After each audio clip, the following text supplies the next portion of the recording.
आज म राजाको आगमन भयो नामक किताब पढ्न गइरहेको छु। लेखक पूर्णलाल शिलाकार। कथा यीशुको।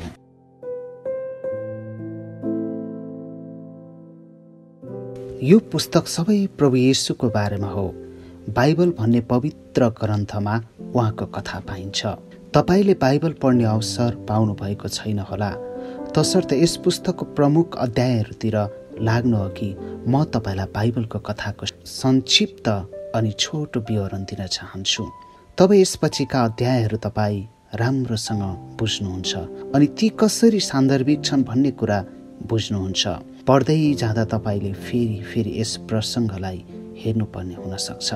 बाइबलको कथा सृष्टिको मिरमिरेदेखि नै सुरु हुन्छ। आदिमा परमेश्वरले आकाश र पृथ्वीको सृष्टि गर्नुभयो। उत्पत्ति 1:1। मान्छेको सृष्टिले परमेश्वरको सम्पूर्ण कामको पराकाष्ठ प्रकट गरियो। अनि परमेश्वरले भन्नुभयो, मानिसलाई हाम्रै स्वरूपमा हाम्रै प्रतिरूपमा बनाओ।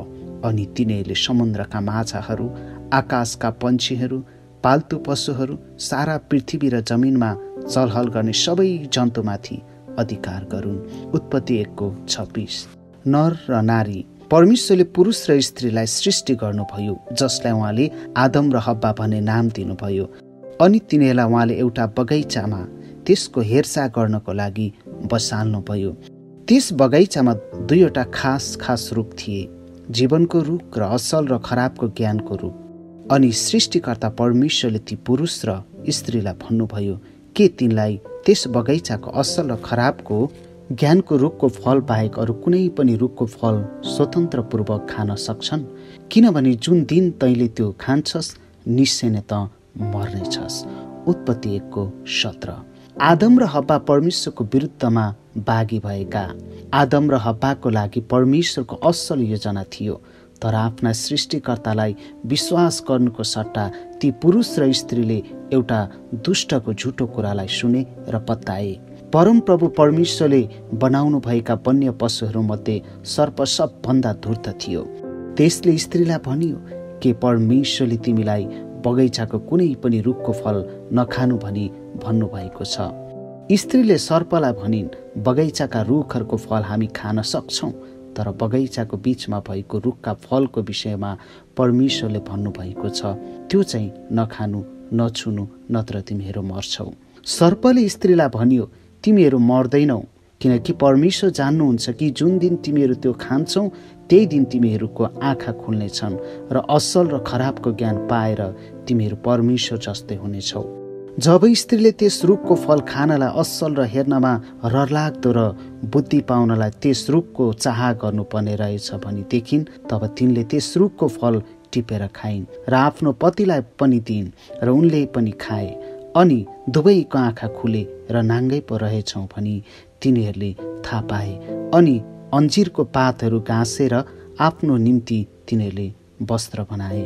अनि साँझ पख परम प्रभु परमेश्वर बगैँचामा डुल्दै हुनुहुँदा तिनीहरूले उहाँको स्वर सुने र उनकी पत्नी बगैँचाको रुखहरूको बीचमा परम प्रभु परमेश्वरको नजरबाट लुके।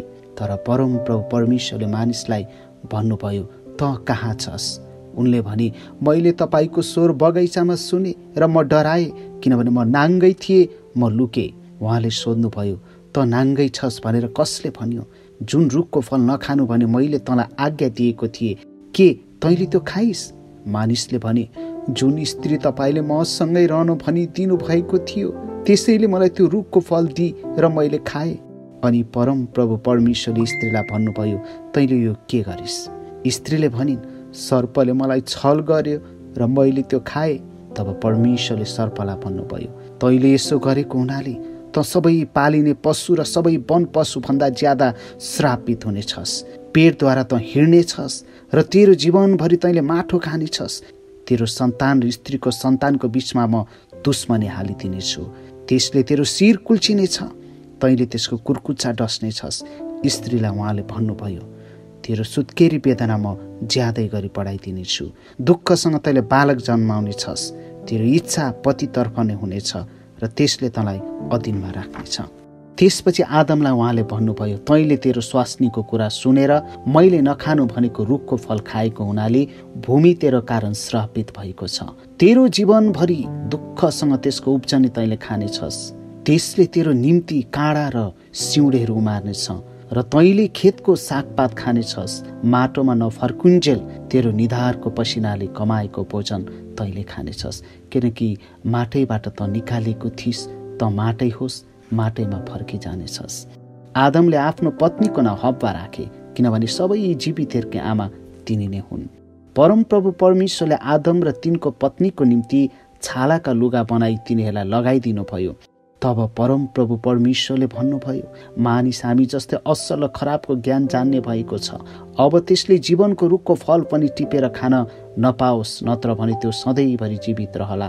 यसै कारण जुन भूमिबाट उनी बनाइएका थिए त्यसैको खेती किसानी गर्न परमप्रभु परमेश्वरले उनलाई अदनको बगैँचाबाट निकालिदिनु भयो। उहाँले मानिसलाई धपाइदिनु भएपछि जीवनको रुखतर्फको बाटो पहरा गर्नलाई उहाँले अदनको बगैँचाको पूर्वपट्टि करूबहरू र चारैतिर घुमिरहने ज्वालामय तरबार राखिदिनु भयो। उत्पत्ति 1:1-24। तत्काल तिनीहरूले आफू नाङ्गे भएको कुरा थाहा पाए। जीवनमा पहिलोपल्ट तिनीहरूलाई लाज लाग्यो। आफूले गल्ती गरेको कुरा तिनीहरूलाई थाहा भयो। तिनीहरूले जानाजान आफ्ना सृष्टिकर्ताको आज्ञा नमानेर उहाँलाई रिस उठाए। फलस्वरूप आदम र हव्वालाई दण्डको आज्ञा भयो। तिनीहरू बगैँचाबाट निकालिए र तिनीहरूलाई जीवनको रुखको फल खान रोक लगाइयो। भूमि श्रापित भयो अनि त्यस बेलादेखि माटोमा काम गर्न गाह्रो र निराश लाग्दो भयो। त्यही पनि आदम र हव्वाको अनाज्ञाकारिताको बावजुद पनि परमेश्वर तिनीहरूप्रति कृपालु हुनुभयो।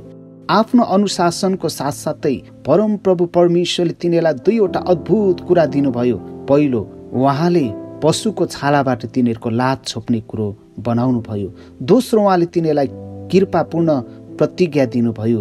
दुष्ट चाहिँलाई परमप्रभुले भन्नुभयो, अनि म तेरो स्त्रीको बीचमा शत्रुता हालिदिनेछु, तेरो सन्तान र तिनका सन्तान बीचमा पनि त्यसले तेरो टाउको कुचाउनेछ, तैँले त्यसको कुर्कुच्चो डस्नेछस्। त्यो एउटा उद्वेगको बाचा थियो। परमप्रभुले कुन कुराको सङ्केत गर्नुभएको हो भन्ने कुरा यति बेला स्पष्ट भएको छैन, तर पहिल्यै हामीले हेर्न सक्छौँ कि त्यस स्त्रीको सन्तानले दुष्ट चाहिँको विरोध गरेर त्यसलाई कुचाउनेछ। त्यो आफै चोट लागे तापनि बाइबलको बाँकी भागमा यो डरलाग्दो घटनापछि कसरी परमेश्वरले आफ्नो सृष्टिप्रति व्यवहार गर्नुहुन्छ भन्ने कथा छ। कथा अघि बढाउँदै जाँदा परमेश्वरको प्रतिज्ञालाई प्रष्ट पारिन्छ। तपाईँ सुन्दै जानुहोस्, अरू विस्तृत विवरण दिएर यसलाई स्पष्ट पारिनेछ। कैन र हाबिल। आदम र हव्वा बगैँचा बाहिर बस्न गए। त्यसपछि यस्तो हुन्छ, आफ्नी स्वास्नीसित अदनको सहवास भयो र तिनी गर्भवती भएर कैनलाई जन्माइन् र भनिन्, परमप्रभुको सहायताले एक पुरुष जन्माए। फेरि तिनले कैनको भाइ हाबिललाई जन्माइन्। हाबिल भेडा गोठाला भए, कैन चाहिँ भूमिको खेती किसानी गर्ने भए। केही समय बितेपछि कैनले परमप्रभुको भूमिको उब्जनीबाट केही ल्याए, तर हाबिलले आफ्नो भेडाको बगालबाट पहिले जन्मेका पाठाहरूको बोसे भाग ल्याए। परमप्रभुले हाबिल र तिनको भेटी ग्रहण गर्नुभयो, तर कैन र तिनको भेटी ग्रहण गर्नु भएन। कैन ज्यादै रिसाए, तिनको मुख अँध्यारो भयो। तब परमप्रभुले कैनलाई भन्नुभयो, त किन रिसाउँछस्? तेरो मुख किन अँध्यारो छ? यदि तैँले जे ठिक छ त्यही गरिस् भने त ग्रहणयोग्य हुँदैनस् र, तर यदि तैँले ठिक काम गरिनस् भने त पाप तेरो ढोकैमा ढुकी बस्छ। त्यसको इच्छा तँ प्रति हुन्छ, तर तैँले त्यसलाई अधीन गर्नै पर्छ। कैनले आफ्नो भाइ हाबिललाई भने, हामी बाहिर खेतमा जाउँ। अनि जब तिनीहरू खेतमा थिए तब कैनले आफ्नो भाइ हाबिलमाथि आक्रमण गरेर तिनलाई मारे। तब परमप्रभुले कैनलाई सोध्नुभयो, तेरो भाइ हाबिल कहाँ छ? तिनले भने, मलाई थाहा छैन, के म मेरो भाइको गोठाला हुँ र? परमप्रभुले भन्नुभयो, यो तैँले के गरिस्? तेरो भाइको रगतले भूमिबाट मलाई दुहाई दिइरहेछ। त अब श्रापित भएर यस भूमिबाट खेदिएको छस्। जसले तेरो भाइको रगत तेरो हातबाट लिनलाई आफ्नो मुख उघारियो। तैँले भूमिको खेती गर्दा अब उपरान्त त्यसले तँलाई आफ्नो उब्जनी दिने छैन। त पृथ्वीमा एक बिना चैनको डुलुवा हुनेछस्। कैनले परमप्रभुलाई भनी, मैले सहनै नसक्ने कडा दण्ड मलाई भयो। हेर्नुहोस्, आज तपाईँले मलाई यस भूमिबाट निकालिदिनुहुन्छ र तपाईको उपस्थितिबाट मैले लुक्नु पर्नेछ। म पृथ्वीमा बिना चैनको डुलुवा हुनेछु र मलाई फेला पार्ने जोसुकैले पनि मलाई मार्नेछ। तर परमप्रभुले तिनलाई भन्नुभयो, त्यसो होइन, जसले कैनलाई मार्छ त्योसित 7 गुणा बदला लिइनेछ। अनि कैनलाई कसैले फेला पारेर नमारोस् भनी परमप्रभुले तिनीमाथि एउटा चिन्ह लगाइदिनु भयो। तब कैन परमप्रभुको उपस्थितिबाट निस्केर अदनको पूर्वपट्टि भएको नोत भन्ने देशमा बस्न लागे। उत्पत्ति 4:1-16। अनि हामी पढ्छौँ कि परमप्रभुले हाबिल र तिनको भेटीलाई कृपा दृष्टिले हेर्नुभयो, तर कैन तिनको भेटीलाई त्यसरी हेर्नु भएन। कैनलाई अब एउटा छनौट गर्नु थियो। तिनले आफ्नो भेटीलाई परमेश्वरले स्वीकार गर्नुभएको कुरालाई नम्रतापूर्वक मान्न सक्थे। हाबिलका मोटा पशुहरूको भागसँग अन्न साट्न सक्थे अनि त्यसलाई यसको सट्टामा भेटी चढाउन सक्थे, अथवा परमप्रभुको छनौटलाई निको नमानी चित्त दुखाएर रिसाउन सक्थे। खेदपूर्वक कैनले दोस्रो चाहिँ चुनेर इस्याको झोकले अत्तालिँदै आफ्नो भाइलाई मार्न पुगे। परमप्रभुले कैनलाई घोषणा गर्दै भन्नुभयो, के तिनी अब श्रापित भएका छन्? अब उपरान्त भूमिले तिनलाई उब्जनी दिने छैन। तिनी पृथ्वीमा अस्थिर डुलुवा हुनेछन्। दुष्ट पृथ्वी। कैनको तिनको पत्नीसँग सहवास भयो। तिनी गर्भवती भइन् र हनोकलाई जन्माइन्। अदमको तिनको पत्नीसँग फेरि सहवास भयो अनि तिनले एउटा अर्को छोरा जन्माइन्, जसलाई तिनले त्यसको नाम सेत राखिन्। बाइबल अघि बढ्दै जाँदा कथामा मनुष्य अझ बढी दुष्ट हुँदै जान्छ। पृथ्वीमा मानिसको दुष्टता कति बढेको छ र तिनीहरूको हृदयका विचारको जुनसुकै पनि भावना निरन्तर खराबै मात्र भएको परमप्रभुले देख्नुभयो। तब परमेश्वरले भन्नुभयो कि उहाँले पृथ्वीका बासिन्दाहरूलाई एउटा शक्तिशाली बाढीद्वारा नाश गराउनुहुनेछ। नोआ र तिनका परिवारले मात्र कृपा पाएकोले तिनी असल भनेर गनिए। नोआका सेम, हाम र एपेत भन्ने 3 छोराहरू भए। आफ्ना पत्नीको साथ यी 4 जना मानिसले परमप्रभुको निर्देशनमा एउटा ठुलो जहाज निर्माण गरे। परमप्रभुले नोआलाई हेरेर नोआलाई हरेक जातको केही जनावरहरू जहाजमा ल्याउन निर्देशन दिनुभयो। नोआ र तिनका परिवार पनि जहाजभित्र पसे अनि परमप्रभुले ढोका बन्द गर्नुभयो। पृथ्वीका दुष्ट मानिसहरू बाढीमा नष्ट भए, तर नोआको परिवारलाई उद्धार गरियो। नोआका छोराहरूबाट यस ग्रहमा भएका सबै परिवार र मान्छेहरू आए। हामीलाई भनिएको छ त्यस बेला जम्मै पृथ्वीमा एउटै भाषा र एउटै खालको बोली थिए। मानिसहरू पूर्वतिर बढ्दै जाँदा तिनीहरूले सिरानमा एउटा मैदान समथर ठाउँ भेटाए, त्यहाँ बसोबास गरे। मैदानमा निर्माण कार्य गर्नको लागि ढुङ्गा थिएन, त्यसकारण तिनीहरूले इँटा बनाएर पोले। तब तिनीहरूले भने, लौ हामी आफ्नो निम्ति एउटा सहर र स्वर्गसम्म पुग्ने एउटा धरारा बनाऊ अनि आफ्नो नाउँ राखौँ र हामी पृथ्वीभरि जताततै नछर्यौँ। तिनीहरूले आफ्नो सहरलाई बाबेल भनेर नामकरण गरे। पछि त्यसलाई बेबिलोन भनियो। अनि यो घटनाक्रमसँग परमेश्वर खुसी हुनुहुन्न थियो, त्यसकारण उहाँले तिनीहरूको बीचमा संवाद हुन नसकिने गरी मानिसहरूको बोली भाषालाई गोलमाल पारिदिनुभयो। त्यहीबाट परमप्रभुले तिनीहरूलाई सम्पूर्ण संसारभरि तितर बितर पारिदिनुभयो। संसारभरिको घटनाको र यो पृथ्वीमा सजिएको परमेश्वरले सृष्टि गर्नुभएको सबै विभिन्न ठाउँमा मानिसहरूको वर्णन गर्नुको सट्टा अब यो कथा एउटा व्यक्तिमा र ती मानिसहरूमा जो तिनका सन्तान हुन् केन्द्रित हुन्छ। ती व्यक्ति अब्राम हुन्। परमप्रभुले अब्रामलाई मेसोपोटामियाको त्यो देश छोडेर अर्कै देशमा जान आज्ञा दिनुभयो। परमप्रभुले अब्रामसँग एउटा करार बाँध्नुभयो र आशिष दिने वाचा गरेर तिनलाई आफ्नो कृपा पात्र बनाउनु भयो। म तँबाट एउटा ठुलो जाति खडा गर्नेछु र तँलाई आशिष दिनेछु। म तेरो नाउँ प्रसिद्ध गराउनेछु र तँ आशिषको मूल हुनेछस्। तँलाई आशिष दिनेलाई म आशिष दिनेछु, तँलाई श्राप दिनेलाई म श्राप दिनेछु। तँद्वारा नै पृथ्वीका सबै कुलले आशिष पाउनेछन्। उत्पत्ति 12:2-3। अब्रामले आफ्नो देश छोडेर केही समय कनानको भूमिमा बसोबास गरे। तिनी र तिनको पत्नीले एउटा छोरा पाउनको लागि निकै लामो समय पर्खनु पर्यो। परमेश्वर अब्रामलाई आफ्नो महान योजना भएको कुरा देखाउन र त्यो योजना कार्यान्वयन गर्न धेरै चुनौतीहरू हुने भए तापनि कुनै कुराले यसलाई अवरोध गर्न नसक्ने कुरा देखाउन चाहनुहुन्थ्यो। अब्राम 100 वर्षको हुँदा अब्रामको छोरा इसाक जन्मियो। करार र यसको व्यवस्था र प्रतिज्ञा सहितको छोरा इसाक थियो। इसाकका छोरा याकुब जो पछि इजरायल कहलाए, तिनका उत्तराधिकारी भए। परमप्रभुले अब्राहमसँग बाँध्नु भएको करार इजरायलका सबै सन्तानहरूको लागि थियो। त्यस बेला इजरायलका जनहरूलाई परमप्रभुको योजनाले तिनीहरूलाई मिश्र देशमा 400 वर्षसम्म बस्नुपर्ने बनायो, जहाँ तिनीहरू मिश्री राजा र तिनका मान्छेहरूका दास प्रजा हुन पुगे। परमेश्वरको योजना चाहिँ इजरायलका जनहरूलाई तिनीहरूको थिचोमिचोबाट उद्धार गरेर प्रतिज्ञा गरिएको देश कनानमा फर्काएर ल्याउनु थियो, जहाँ तिनीहरू परमेश्वरको जन भएर रहने थिए। जब परमप्रभुले इजरायलका जनहरूलाई मिश्र देशबाट बाहिर ल्याउन अगुवाई गर्न मोसा भन्ने एउटा महान अगुवा दिनुभयो।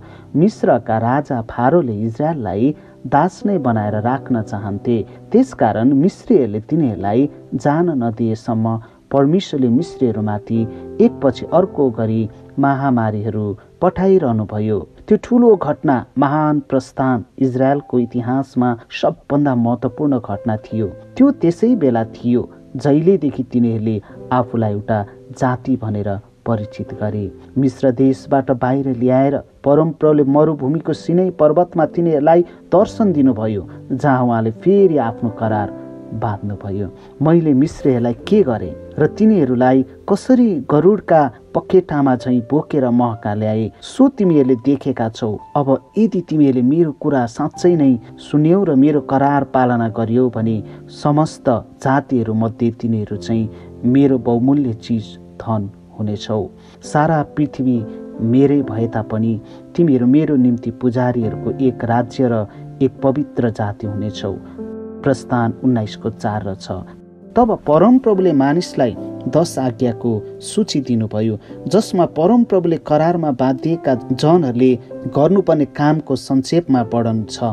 त्यसमा परमेश्वरसँग तिनीहरूको सम्बन्धलाई नियमित गर्ने व्यवस्था छ, जसमा परमप्रभुलाई मात्र मान्नुपर्ने र मूर्ति निर्माण गर्न निषेध गरेको आज्ञाहरू समाविष्ट छन्। मानिसको र मानिस र स्वास्नी मानिसको सम्बन्ध नियमित गर्ने व्यवस्थाहरू पनि त्यहाँ छन्। परमेश्वरले दिनुभएको नैतिक व्यवस्थाको सारांशको साथसाथै परमप्रभुले पवित्र पालमा बलि चढाउने पद्धति र पुरोहितको कार्य योजनाहरू मानिसहरूलाई दिनुभएको थियो। बलिदानहरूले मानिसहरू पापी हुन् र परमेश्वरसम्म पुग्न रगत बगाउनु जरुरी छ भन्ने कुरा नियमित रूपले सम्झना गराउँथ्यो। इजरायलका जनहरूलाई मरुभूमि हुँदै परमप्रभुले अगुवाई गर्नुभयो। उहाँले तिनीहरूलाई शत्रुबाट जोगाउनु भयो, खाना र पानी उपलब्ध गराउनु भयो। त्यही पनि इजरायलीहरू आफ्नो परमप्रभु प्रति इमानदार थिएनन्। तिनीहरूले पटक पटक करार भङ्ग गरिरहे, तर परमेश्वर कृपालु हुनुहुन्थ्यो। यही कारणले बलिदानको पद्धतिलाई बसालिएको हो भनेर सम्झना दिलाउनु भयो। पाप क्षमा पाउनको लागि करार भङ्ग गरेकोले यसरी परमप्रभुले मानिसलाई कनानमा ल्याउनु भयो, जहाँ तिनीहरूले प्रतिज्ञा गरिएको देश कब्जा गरे। तर मर्नु अघि मोसाले मानिसलाई विशेष भविष्यवाणी बताउनु पर्थ्यो। व्यवस्थाको पुस्तक 18:15 परमप्रभु तिमीहरूको परमेश्वरले तिमीहरूको आफ्नै दाजुभाइ मध्येबाट म जस्तै एउटा अगमवक्ता तिमीहरूको निम्ति खडा गर्नुहुनेछ, तिनीहरूले तिनको कुरा सुन्नु। न्यायकर्ता र राजाहरू। त्यसपछिका 300 वर्षको इजरायलको इतिहासमा अनाज्ञाकारिता, पश्चाताप, उद्धारको पटक पटक दोहोरिने चक्र देखिन्छ। बारम्बार मानिसहरू परमप्रभुले तिनीहरूसँग बाँध्नु भएको करारको बागी भए। बारम्बार अनुशासित बनाउन परमप्रभुले तिनीहरूलाई शत्रुताका हातमा सुम्पनु भयो। बारम्बार मानिसले मुक्तिको लागि परमेश्वरलाई पुकारा गरे अनि जवाबमा तिनीहरूलाई शत्रुबाट उद्धार गर्नको लागि उहाँले एउटा अगुवा खडा गर्नुहुन्थ्यो। तर परमेश्वरले खडा गर्नुभएका ती अगुवाहरूप्रति मानिसहरू सन्तुष्ट थिएनन्। तिनीहरू आफ्ना वरिपरिका जातिहरूलाई हेरेर तिनीहरूको जस्तै राजा चाहन्थे। तिनीहरूको यस मागप्रति परमेश्वर विशेष रूपले रिसाउनु भयो। आखिर परमेश्वर आफै तिनीहरूको राजा हुनुहुन्थ्यो, किन तिनीहरूलाई मनुष्य राजा पनि चाहिएको हो? तर मानिसले हत्ते हाले अनि तिनीहरूले चाहेको कुरा परमेश्वरले दिनुभयो। इजरायल जातिमा राजाले अधिकार केन्द्रीयकरणको व्यवस्था ल्याए। पहिलो राजा साउलले परमप्रभुको आज्ञा पालन गर्न असफल भए तापनि तिनको स्थान ग्रहण गर्न एउटा जवान केटा दाउदलाई अगमवक्ता सामेलले अभिषेक गरिदिए। सामेलले साउललाई भने कि परमप्रभुले तिनी पछिको आफ्नो मनपर्ने मानिसको खोजी गर्नुभएको छ। दाउदले परमप्रभुको आदर गर्ने कोसिस गरे, तर तिनले पनि पापमा फसेर करार भङ्ग गरे। त्यही पनि दाउदको परमेश्वरसँग मिलाप भयो। दाउदले यरुशलेम सहरलाई आफ्नो राजधानी बनाए र आफ्नो लागि राजदरबार बनाए। तिनी परमप्रभुको लागि पनि एउटा भवन बनाउन चाहन्थे, परमेश्वरको महानता दर्शाउने मन्दिर। तर परमेश्वरले दाउद कहाँ एउटा अगमवक्ता पठाउनु भयो। बरु तिम्रो लागि परमेश्वरले एउटा घर बनाउनु हुनेछ भनेर त्यस अगमवक्ताले दाउदलाई भने। अगमवक्ताले भने, तेरो घराना र तेरो राज्य मेरो सामुन्ने सधैँभरि रहिरहनेछ। तेरो सिंहासन सदा सर्वदाको लागि स्थिर हुनेछ। दोस्रो सामेल 7:16। सोलोमन र दाउदका महान पुरुष। दाउदका छोरा सोलोमन एउटा गौरवशाली अगुवा थिए, तर तिनी पनि परमेश्वरको नियमको मापदण्डमा जिउन असफल नै रहे। त्यही पनि दाउदलाई दिएको परमप्रभुको प्रतिज्ञा अचूक हुनु थियो। राजाहरूले एकपछि अर्को गरी आफूहरू कति भ्रष्ट थिए भन्ने कुरा देखाए। बिस्तारै एउटा असल राजा पाउने धोको बढ्दै गयो। यो अगुवा परमेश्वरले अभिषेक गर्नुभएको दैवी राजा दाउदको पुत्र हुनुहुन्थ्यो, जसले करारको पूर्ण पालना गर्नुपर्थ्यो। त्यो चाहिँ मान्छेहरू जस्तै भए पनि पापले दूषित नहुनु पर्थ्यो। तर मान्छेहरू र तिनका अगुवाहरूले आफ्ना परमप्रभुको विरुद्धमा काम गरेकाले उहाँले तिनीहरूलाई अन्य जातिहरूको हातमा सुम्पनु भयो अनि आखिरमा तिनीहरूलाई बेबिलोनमा पठाउनु भयो। 70 वर्षको प्रवासपछि तिनीहरूलाई आफ्नो भूमिमा फर्कन दियो, जहाँ तिनीहरूले आफ्नो ध्वस्त भएको जीवनलाई पुनर्निर्माण गर्ने प्रयत्न गरे। यी सबै हुँदा तिनीहरूको भविष्यको मसीह अभिषेक गरिएको आशा बढ्दै गयो अनि शताब्दीसम्मको विदेशी थिचोमिचोमा यो आशा अझ विकसित हुँदै गयो। बाइबलले हामीलाई भन्दछ कि जब तोकिएको समय आयो, परमेश्वरले आफ्नो पुत्रलाई स्त्रीबाट जन्मेकालाई पठाउनु भयो। गलाती 4:4। यरुशलेमको ठिक दक्षिणतिर बेथलेमको गाउँमा एउटा तबेलामा एउटा बालकको जन्म हुँदा मानिसको एउटा धार्मिक न्यायको अगुवाको आशा वास्तविकतामा परिणत भयो। उहाँकी आमा दाउदको सन्तान मरियम थिइन्, जो परमेश्वरको पवित्र आत्माद्वारा गर्भवती भएकी थिइन्। येशूको मनुष्य पिता हुन सक्दैन थियो, किनभने परमेश्वरको करारले माग गरेको आवश्यकताहरू पूरा गर्न उहाँ पूर्ण रूपले सक्षम हुनु पर्थ्यो। उहाँको जन्म हुँदा परमेश्वरले एकपछि अर्को गरी आश्चर्यको चिन्हहरू देखाउनु भयो। स्वर्गदूतले मरियम र योसेफलाई, जोसँग मरियमको मगनी भएको थियो, येशूको आगमनको बारेमा उद्घोष गरे। स्वर्गदूतले त्यहाँ नजिक गाउँमा भेडा चराइरहेको भेडा गोठालाहरूको समूहमा येशूको जन्म भएको कुराको घोषणा गरे। येशू जन्मनु भएको स्थानमा आकाशमा एउटा चम्किलो तारा देखा पर्यो अनि पूर्वका केही ज्योतिषीहरूले आफूहरू येशू कहाँ नपुगुन्जेल त्यस तारालाई पछ्याए अनि तिनीहरूले देवतालाई अथवा राजालाई मात्र चढाउन योग्य भेटीहरू चढाएर उहाँको पूजा गरे। गालिलको उत्तरी क्षेत्रको नासरतमा बालक येशू हुर्कनु भयो। त्यहाँ उहाँले योसेफसँग सिकर्मीको काम सिक्नुभयो। उहाँले मान्छेहरूको सभास्थलमा तिनीहरूलाई धर्म शिक्षा दिँदै, रोगीलाई निको पार्दै, भूत लागेको भूत पन्साउँदै आफ्नो अभियान सुरु गर्नु भएको थियो। सबैले उहाँको प्रशंसा गरे। कसैले उहाँलाई राजा बनाउन चाहे, तर उहाँले यसो भनेर अस्वीकार गर्नुभयो कि उहाँको राज्य संसारिक होइन। केही समयपछि येशूको शिक्षा र गतिविधिले उहाँलाई त्यस बेलाका धार्मिक नेताहरूको विपक्षमा राखियो। तिनीहरूले उहाँलाई पक्राउ गरे, पिटे, झुटो मुद्दा हाले र मार्नलाई सुम्पे। त्यसरी यहुदी मान्छेहरूले, इजरायलीहरूले नै रोमी सेनाहरूको मद्दतले येशूलाई मार्न लगाए, तर मृत्युले उहाँलाई ग्रहण गर्न सकेन। तेस्रो दिनमा उहाँले भविष्यवाणी गर्नुभए जस्तै उहाँ मृत्युबाट बौरी उठ्नुभयो। धेरै मानिसले उहाँलाई देखे। उहाँले आफ्नो चेलाहरूलाई सारा संसारभरि गएर सुसमाचार प्रचार गर्न अराउनु भयो र उहाँ स्वर्गतिर फर्कन तिनीहरूसित बिदा हुनुभयो। येशूको चेलाहरूले त्यहाँबाट निस्केर तिनीहरूलाई दिएको सन्देश मानिसहरूलाई बताउँदै गए। सन्देश यस्तो थियो, येशू ख्रीष्ट मसीह हुनुहुन्छ, परमेश्वरका अभिषेक गरिएका पुत्र, जो यस संसारमा धेरै मानिसहरूको पापको लागि एउटा बलिदानको रूपमा मर्नको लागि आउनुभयो। आफ्नो जीवनको अभियानको सफलता प्रदर्शन गर्न उहाँ मृत्युबाट पनि बौरी उठ्नुभयो, फेरि जिउँदो भएर आउनुभयो र अहिले स्वर्गमा बसेर एक समय पर्खँदै हुनुहुन्छ। जब उहाँ फेरि आउनुहुन्छ त्यस बेला उहाँ संसारको न्याय गर्नलाई आउनुहुनेछ। अन्तमा यसलाई दुष्टबाट मुक्त गर्नुहुनेछ। हामी भ्रष्ट भएकाले हामी अहिले पापबाट फर्किनुपर्छ। हामीले परमेश्वरको दण्डबाट जोगाउनुहोस् भनेर परमेश्वरलाई प्रार्थना गर्नुपर्छ। हामीले हाम्रो लाज ढाक्न र हाम्रो अपराध हटाउन प्रभु येशूमा विश्वास गर्नै पर्छ। यो हो कथा बाइबलको। यो कथा अझै सिद्धिएको छैन। जब जब कसैले यो कथा सुनेर प्रभु येशूमा भक्ति लगाउनतिर लाग्छ, तब त्यस मान्छेको जीवनमा यो कथा जारी रहन्छ। येशू संसारमा नफर्कुन्जेल कथा अपूर्ण रहन्छ। मेरो यो प्रार्थना छ कि यो कथा सुनेर तपाईँ पनि कथाको पात्र बन्नुहुनेछ।